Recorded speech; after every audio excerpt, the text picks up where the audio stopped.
Welcome to r/PettyRevenge, where we share stories of small victories over those who have wronged you. Thank you, friends, for subscribing to the channel and for so many likes. And today's first story is, Revenge is a dish best served spicy hot. I work in an office, as do most people, and of course there's one of many break rooms, as found in most offices. For the past 2 weeks, my wonderful girlfriend would slow cook awesome meals to take to work with me. We have a giant twin-door refrigerator in the break room, where everyone keeps their food, no surprise. Well, like a kid going to recess, I walk towards the break room and open the refrigerator. Food is missing. I scan around the break room and see my plastic food container on the counter next to the sink. My heart sank, and I reluctantly drove in lunchtime rush hour to the quick taco restaurant. Next day, I bring my food to work. I keep checking the break room to see if my food is still in there. This time at lunch, my food was in the refrigerator. I felt sort of relieved and thought that it was an isolated incident, until the next day when I brought in some chicken tenders from Publix. Go into the refrigerator and gone. Looked in the trash can and there was my chicken tenders container. I was so mad that I talked with security to see if they could play back the footage. Since it was more of a nuisance than a crime, security just laughed and said, "Sucks to be you, man," is all we can say. This occurs over the course of 2 work weeks. At least I accumulated enough stamps for a free taco at the quick taco restaurant. Over the weekend while fishing on the beach, I couldn't help but thinking about the jerk stealing my food. Then it hits me. I want to play a game. On Sunday, I purchased a 6-inch chicken tender sandwich from Publix and took it home. For those of you who don't know, I am a chili head. Basically, I love my food extra spicy. I built up a tolerance to where Tabasco is like table salt for me now. I mainly enjoy Carolina Reaper and Bhut Jolokia hot sauces. At home, I opened up my medicine cabinet. I carefully opened the sandwich and picked my blood. I needed something slow acting since I didn't want just a one-bite, "Hey, that's spicy." No, I wanted this to build and then knock him down. So I picked one sauce containing the Bhut Jolokia and Moruga scorpion chili peppers. Both at one time were considered the hottest peppers in the world by Guinness Book. The sauce is a great sauce. It slowly builds up with a nice peppery flavor, almost like Chipotle Tabasco if you multiply it by like 1,000. I used a lot of it, but it was worth it. But I wasn't done. Haha, no. I took out some dried Reaper and Ghost chilies from the refrigerator, which I used for chili and jarring pickles. I cut them up into fine pieces using latex gloves, eye goggles, and a mask. Then I sprinkled them onto the sandwich. I woke up the next morning and took the sandwich with me. The girlfriend got irritated because she made me lunch and saw me bringing a sub to work. Didn't matter because I was about to get revenge. I took extra care to place the sub right at the front of the refrigerator. I keep checking the break room every so often to see if it's gone or still there. Finally, at around 10:50, I head towards the break room and I hear a heavy breathing like a dog panting loudly and hear the sounds of shoes squeaking almost like somebody was playing basketball. Then I go in and see Ruben, not his real name but let's call him that, sweating heavily, stumbling down the counter and breathing up a hurricane. He resembles a fish out of water on a hot sidewalk.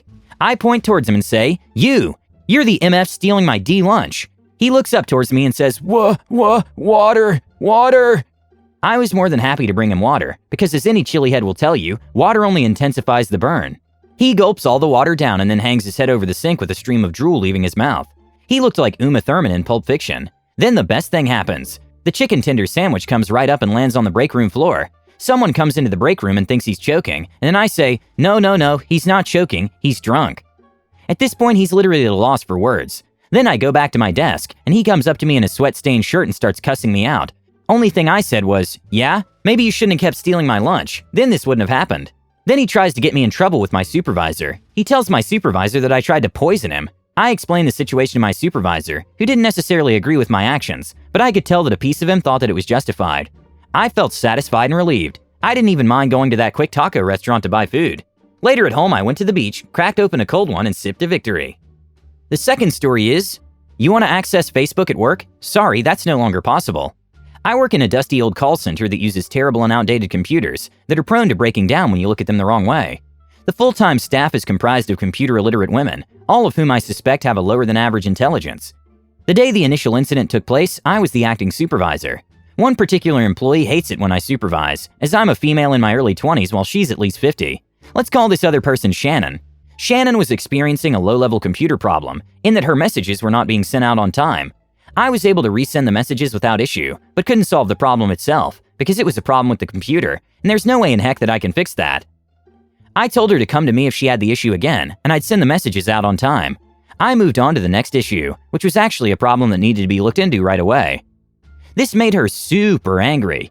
She stood up at her station, pointed a wiry old finger at me and started yelling, "You don't effing care about this problem, and I can't get in GD help around this SH hole." It's a small workspace, shared by like 7 people. Everyone had to stop what they were doing, put their calls on mute, because she was loud enough to be heard in the background. She stormed off. Who the heck does that? She just left. She signed herself out with the explanation being left frustrated.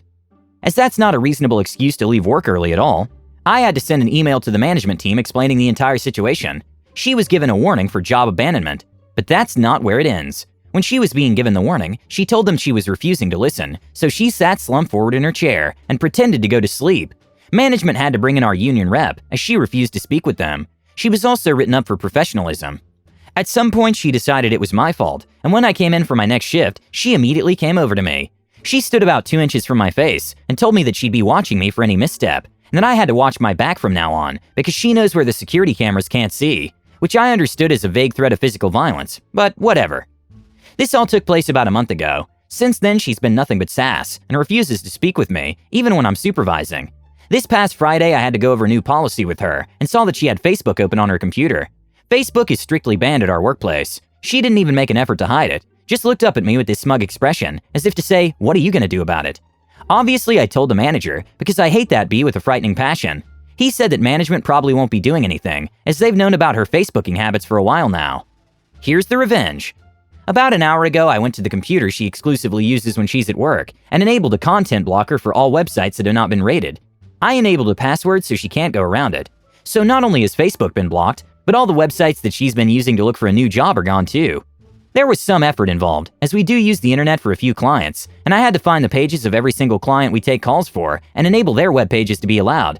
It took about an hour, but I'm giddy with glee at the thought of her coming in to write some SH status update about her SH grandkids. And nope, this website has been blocked. You want to use company time to look for a new job? Also not happening. Sorry, B. Better luck next time. The third story is, guess I was too stupid to know any better. I've worked in the service industry since I was 16, and it's a place where you'll see the absolute worst of humanity. Seriously, people can really suck. I have loads of stories of entitled a-holes, but not that many revenge stories. This is one of the times I got my revenge, and some manager couldn't just override anything I did. When I was 18, I worked in the restaurant section of a big multi-story department store. For the Brits here, it was Debenhams, a kind of middle-class clothing and homeware department store. During the weekday afternoon, it was quiet, so there was usually one server and one supervisor. In the quiet times, I would do some deep cleaning, and today was the day the fryers were to be empty and cleaned. My supervisor was in the office doing rota, so I was out front. I would serve drinks and cakes and make food when it was required. Enter the D-bag. Probably early 30s with a toddler on the hip, about 2 years old. He picks up a sandwich, and I ring it up, asking whether he would like drinks, etc., and he asks me why the deal wasn't on. Our afternoon deal at the moment is to add a packet of crisps and a drink for an extra £2 to any sandwich. Did you want the deal added on, sir? No, the deal to add a portion of chips to any sandwich for £1. Now, I had been there for about 8 months and I had never heard of this deal, so I kindly informed the man that we didn't have this deal on, and he went from 0 to 10 in the blink of an eye. He started shouting at me, telling me how stupid I was for not knowing about this deal, how he would get it every time he came in, etc., etc. In between the ranting, I asked when he last got this deal. He told me last year. I didn't really know what to say at this point, so I went to get my supervisor. My supervisor was a nice guy, but he was a pushover and hated confrontation. So while he spoke to the customer and was berated for hiring a stupid young girl, I could see my supervisor was going to crumble. While my supervisor worked on the till to try and find a way to add some chips for £1, the customer started to talk to his toddler. What a stupid girl for not knowing about daddy's deal. Don't worry, son, I'll never let you work in an SH place like this. I'll make sure you get a good education, so you're not stuck in a dead-end job with the IQ of a walnut. I'm at the other end of the counter, listening to this, getting incredibly peeved off. Never mind the fact that I was in my first year of uni, and I had to work to live at the same time. So as soon as I hear my supervisor telling the man he'd found this deal, I went out back. I had everything ready to deep clean the fryers, so I opened the valves and emptied out all the oil. By the time my supervisor came to the kitchen to tell me to put the chips on, I was already squirting the cleaning agent into the empty fryers. The look of horror on my supervisor's face made me feel a little guilty, because now he would have to deal with the guy. But then again, he didn't stick up for me, and gave this guy a deal, which we weren't even supposed to do, all because the customer was a man-child. The guy howled like a banshee when he was told that he couldn't have the chips. I was in the kitchen listening, happily scrubbing the fryers. The guy threatened to have all our jobs, and he did write a letter of complaint to the store manager, but we didn't get told off, because this deal wasn't active in our system. Guess I was just too stupid to know that chips needed fryers. D, my lack of education, huh? And the last story is, petty revenge against a D coworker. Years ago, I worked in the engineering department of a tech company. There was one supervisor there who was a real A. He was pompous, and if he saw you typing something, he would walk by and press a bunch of keys to screw you up. Or if you were scanning something, he would lift the scanner top and put his hand or face on it. It annoyed everyone, but he was in a position of power, so nobody called him out on it. One day I had had enough. We used Windows NT workstations, and I had found out the password to the computer in his cubicle. I came back early from lunch, logged into his computer, and changed the directional orientation of the mouse. I reversed it so if you push the mouse up, the arrow went down. You push left, it goes right. When he gets back from lunch, he logs in and is stumped by this. He reboots, asks a few people around him for help, then throws a tantrum like a little kid, because he has to call tech support. When they arrive, it takes them 2 minutes to fix. He's sure it's a computer issue, and they treat him like he's an idiot. I did this to him once a week for the next month. The amazing part was that he would be so busy throwing a fit, he never watched tech support to find out how to fix it. He was 100% sure it was a computer problem, and wanted a new computer, but instead they just had him change his password. Since I didn't know the password, my fun was over. Once the password was changed, he realized it was someone doing it on purpose. At our next staff meeting, he told the head of the department that he wanted a full investigation into this, and that the person to be fired.